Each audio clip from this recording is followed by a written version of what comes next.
The American Claimant by Mark Twain. Chapter 4. The day wore itself out. After dinner, the two friends put in a long and harassing evening trying to decide what to do with the $5,000 reward which they were going to get when they should find one-armed Pete and catch him, and prove him to be the right person and extradite him and ship him to Tahlequah in the Indian Territory. But there were so many dazzling openings for ready cash that they found it impossible to make up their minds and keep them made up. Finally, Mrs. Sellers grew very weary of it all and said, "What is the sense in cooking a rabbit before it's caught?" Then the matter was dropped for the time being, and all went to bed. Next morning, being persuaded by Hawkins, the colonel made drawings and specifications and went down and applied for a patent for his toy puzzle. And Hawkins took the toy itself and started out to see what chance there might be to do something with it commercially.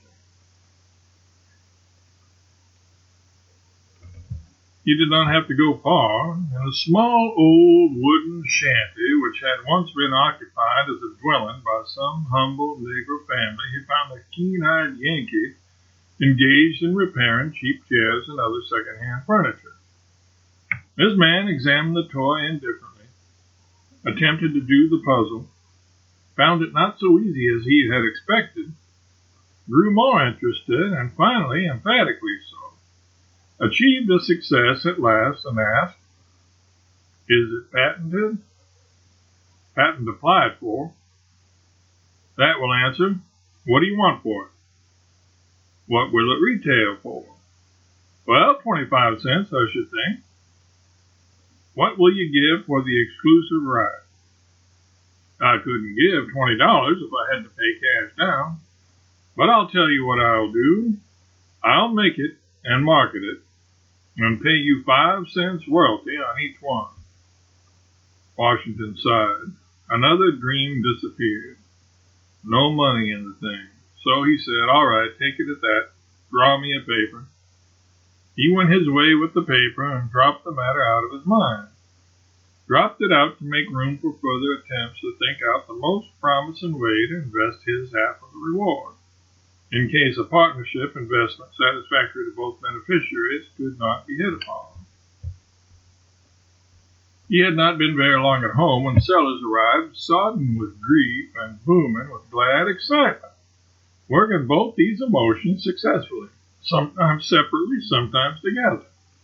He fell on Hawkins' neck sobbing and said, "Oh, mourn with me, my friend, mourn for my desolate house.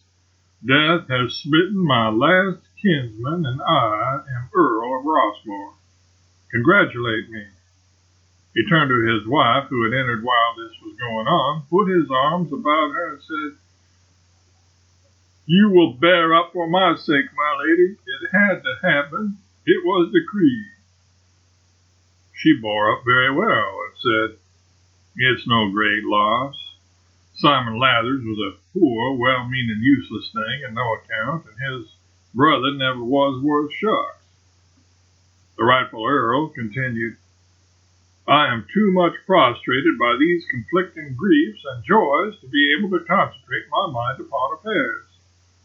I will ask our good friend here to break the news by wire or post to the Lady Gwendolen, and instruct her to—" "What Lady Gwendolen?" "Our poor daughter, who, alas—" "Sally Sellers? Mulberry Sellers, are you losing your mind? There, please do not forget who you are and who I am. Remember your own dignity. Be considerate also of mine. It were best to cease from using my family name now, Lady Rossmore."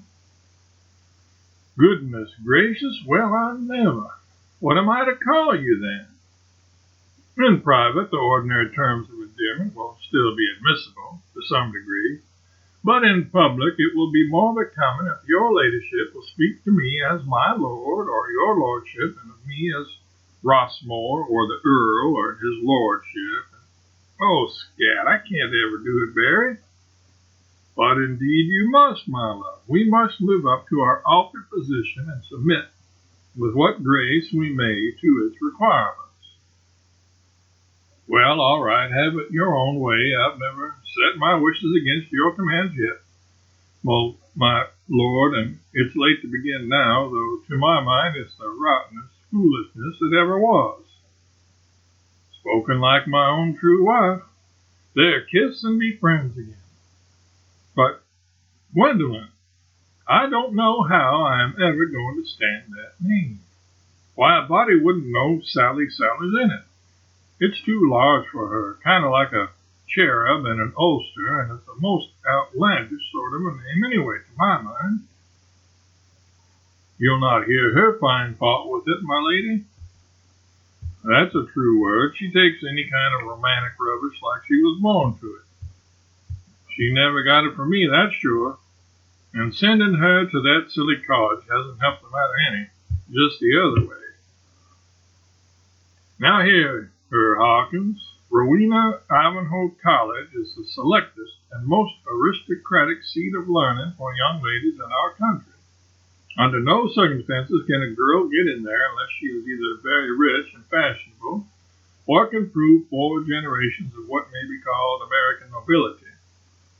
Castellated college buildings, towers and turrets, and an imitation moat. And everything about the place named out of Sir Walter Scott's books and redolent of royalty and state and style. And all the richest girls keep phaetons and coachmen in livery and riding horses with English grooms and plug hats and tight-buttoned coats and top boots and a whip handle without any whip to it, to ride 63 feet behind them. And they don't mind a blessed thing, Washington Hawkins, not a single blessed thing but showy rubbish and un-American pretentiousness. But send for the Lady Gwendolyn, do, for I reckon the peerage regulations require that she must come home and let on to go into seclusion and mourn for those Arkansas blatherskites she's lost. My darling blatherskites, remember, noblesse oblige. There, talk to me in your own tongue, Ross. You don't know any other, and you only botch it when you try. Oh, don't stare, it was a slip and no crime. Customs of a lifetime can't be dropped in a second. Rossmore, there now, be appeased and go along with you and attend to Gwendolyn. Are you going to write, Washington, or telegraph? He will telegraph, dear. I thought as much, my lady muttered as she left the room. Wants it so the address will have to appear on the envelope. It will just make a fool of that child. She'll get it, of course, for if there are any other Sellerses there, they'll not be able to claim it. And just leave her alone to show it around and make the most of it. Well, maybe she's forgivable for that. She's so poor and they're so rich. Of course, she's had her share of snubs from the livery flunky sort, and I reckon it's only human to want to get even. Uncle Daniel was sent with the telegram, for although a conspicuous object in a corner of the drawing room was a telephone hanging on a transmitter, Washington found all attempts to raise the central office vain. The colonel grumbled something about its being always out of order when you've got particular and especial use for it, but he didn't explain that one of the reasons for this was that the thing was only a dummy and hadn't any wire attached to it. And yet the colonel often used it when visitors were present, and seemed to get messages through it. Morning paper and a seal were ordered, then the friends took a seat. Next afternoon, while Hawkins, by request, draped Andrew Jackson's portrait with crape, the rightful Earl wrote of the family bereavement to the usurper in England, a letter which we have already read. He also, by letter to the village authorities at Duffy's Corners, Arkansas, gave order that the remains of the late twins be embalmed by some St. Louis expert and shipped at once to the usurper, with bill. Then he drafted out the Rossmore arms and motto on a great sheet of brown paper, and he and Hawkins took it to Hawkins' Yankee furniture mender, and at the end of an hour came back with a couple of stunning hatchments. cross, which they nailed up on the front of the house.